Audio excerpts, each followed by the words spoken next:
Okay, so we got the front on, and what I'm doing here, or assembled, what I'm doing is adding two little bits of glue because there's two cute little dials that go in there. I'm not sure what they're for. They could be an altimeter, there could be a rev counter. I'm not sure what they are. I'd have to look at the airplane and see. But those just go on with a little dab of glue, and they fit on that plastic hoop. They work fine. Now the next step is to add those front bulkheads to the rear. And the key is to get it so that everything lines up. You actually want to make sure that there's a little space, like here I'm trying to show it's lined up with the bottom because the bottom is going to be flat. But around the edge here, I want to make sure that when I put the piece of paper on that's on the side, that it matches with the stuff that's in the back. So you don't want it to be exactly the same size. You want it to be a little bit thinner, a little bit smaller. I mean, you want it to be basically smaller, the width of one of these paper slats. And then you line this thing up and you try to get it together. Now you do have to play around sometimes with sanding little bits and pieces to make sure it all fits. And once you do, and you do 8 million test fits, then you commit it to glue. And in this case, I tested it a million times and saw that if I was flat on the bottom, and that made it so, and make sure everything's lined up, I basically used the headrest as a line up place, and make sure everything is nice and straight. And now this spot here, it turns out I was overzealous. See that silver piece? That is actually a couple pieces of actual, and I put one on this side, pieces of strip of paper, because when I test fitted, I had a huge step, and so it looked really bad. So I actually took off too much. So I had to put some more on. That's the beauty of these paper models. You can add stuff. And in this case, adding that worked great. Now she's level and there's no big seam. Once I did that, you just carefully add your glue. And I lined her up first. So I lined up her side, her chest, her hair, and then I also used her little drawstring as a convenient place. And I tested it enough to know that when I did that, it was good at the bottom, matched the bottom, and also came up to the middle tick near the cockpit. See, I'm showing that, oh, this thing's all match up and they all line up, because she has to be pretty close to perfect. That down there is where the wing's going to go. I debated whether to open the cockpit opening first, but I decided to, and it ended up being a good idea. And when I pull that around, I'm checking, look at that, the wing actually matches on the Dragon. So same thing, glue where it needs to go, enough to be tacky, but not too much. And go ahead and fold it over, and you basically pull and tug, and you're trying to get, your eye is on that seam where the Dragon and the silver is, to try to make it as invisible as possible. It's okay if there's a line there, I think, but you don't want a big gap. You don't want stuff showing from the back side. You want it to look like it's pretty dang, like it's one piece on there. And ultimately you can burnish it like I've done in other parts and play around with it.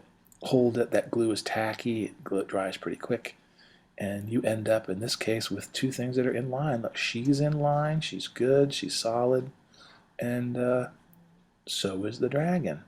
That seam looks pretty good, and everything else looks like it's going to match, which is very important. So step by step, looking better.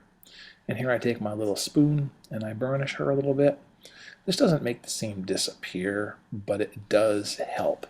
Learned this from Frankie Day. Frankie Day models. He does stuff, paper models, all kinds of models, and he talked about burnishing, and I'd never heard of it before because no one talks about paper models. Lo and behold, he showed that, and it does make a difference. Everything has to fit right in the first place, but once it does, you run something over a smooth object over those seams, and it does help hide them a little bit, squish things down. But that was the hairiest part, trying to make sure those pictures lined up, because that's the beauty of it. If they don't line up and if she's crooked, then it's useless. So there it is, worked great. On to the next step. Okay, so now once we've again test fit this thing, we are trying to put it on. I'm lining up that piece along with a straight mark on the drawings right by my thumb which right there, right where the struts go, that's where a lace area will actually go. By lining that up, when I line that one on one side, it lined up perfectly on the other. And so I'm excited that's working. So I'm just making sure it's okay before I commit it to glue. And I think what I find here is that I had to add a piece right there, because in order to, when this thing laid down naturally, it missed the former entirely, that black edge. So I had to put that little piece of 1/32 balsa under there, and that gave it some support. And then I put glue down and then lined it up again, and it worked perfectly. And what I'm doing here is, again, making sure it's kind of pulled tight and nice and sucked down to the formers as best as possible. Everything's lining up, and you're trying to make the seam essentially disappear. I've never gotten good enough to the point where they're completely gone, but you want to make them nice. And you can see there the front end is already looking pretty good. There's only one more piece to put on, and then of course the cowling. So we go back with the routine of burnishing, the Frankie Day method, and works pretty well. And now I'm on my last piece to check its fit. And this one, again, there's a couple pieces that line up on the sides and on the front. And because this was cut carefully, and because the formers were cut carefully, and I took my time, this piece fits like a glove. In terms of seams and in terms of lining things up. It looks absolutely fantastic. Now, I did run into trouble here again, right there. Again, it's missing the former. So what I decided to do was just take a little rectangular piece of 1/32 balsa, use some super glue, and just butt it up there and let it dry. And I can trim off the stuff later, extras later, but that will give me some purchase. So I'm going to let that dry. While that's drying, I'm going to do some more stuff here to get some of the details on there. And so the next thing I do is put on the headrest. I already formed it a little bit on the mouse pad and a paintbrush handle, but it needs to be crimped a little bit more to make it fit. So I very carefully pinch it to make it a little rounder. You got to be careful when you do that, because you will crimp it and it will make a hard seam, and you don't want that. You want it to be nice and smooth and round. And it fits right around that little headrest nicely. So you add some glue around all the edges, and then I added glue onto the little headrest. And then you go ahead and put this on, and it fits right over some dotted lines, fit very well. You just kind of push it, get rid of excess glue, and make sure it looks good, and it's wonderful, and it fit very easily. Now there's a little tiny brown shaped piece that I guess is like a cushion it for the headrest that just goes inside and caps it all off, and that just sits in real easy and dries, and you've got a nice finished little headrest. So now that front piece I put on is dry, and I take a razor blade, sharp razor blade, and just cut off the excess, get it close, and then sand it down so it's level with that front former.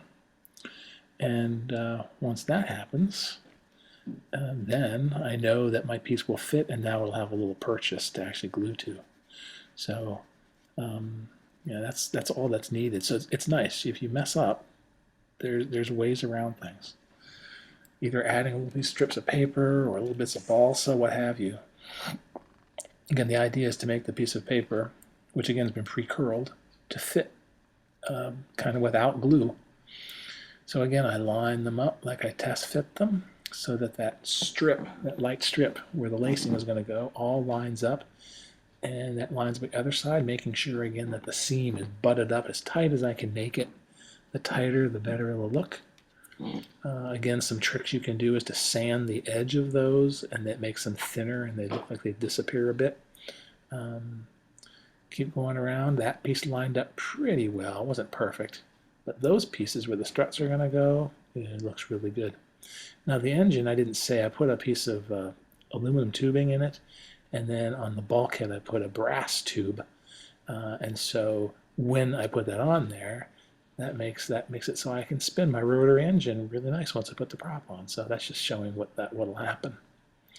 But now you can see there's other things to put on, like these little louver, these little, I guess they're inspection panels of some kind.